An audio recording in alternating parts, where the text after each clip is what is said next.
হাজারো প্রতিবাদী একই লক্ষ্য নিয়ে যোগ দিয়েছে বিক্ষোভে। শুক্রবার ইয়েমেনের রাজধানী সানায় আল সাবিন স্কোয়ারে জড়ো হয় হুতিসহ বহু ইয়েমেনি।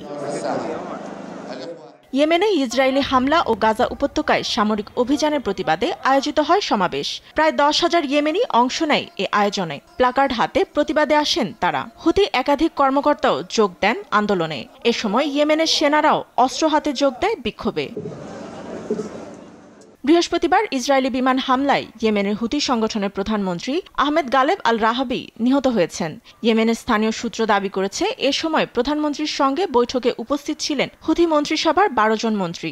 শুক্রবার আইডিএফ দাবি করেছে, হুতি প্রধানমন্ত্রী ও প্রতিরক্ষা মন্ত্রীকে লক্ষ্য করে হামলা চালায়। আইডিএফ প্রধান লেফটেন্যান্ট জেনারেল ইয়াল জামির হুতিকে সন্ত্রাসী বলে অভিযোগ করেছে। হুথি ইরানের অতিরিক্ত সন্ত্রাসী শাখা হিসেবে কাজ করে ইসরায়েল হামলা চালিয়ে যাচ্ছে আঞ্চলিক ও আন্তর্জাতিক স্থিতিশীলতার জন্য, যা হুমকি। আমাদের বার্তা স্পষ্ট, হুতিদের জন্য সহনশীলতা থাকবে না। ইয়েমেনের শীর্ষ সামরিক কর্মকর্তাদের হত্যার প্রতিবাদ জানিয়েছে ইয়েমেনি সশস্ত্র বাহিনী প্রধান জেনারেল মোহাম্মদ আব্দুল করিম আল ঘামারি। বলেন, তেল আবিবের বিরুদ্ধে কঠোর পদক্ষেপ নেওয়া হবে।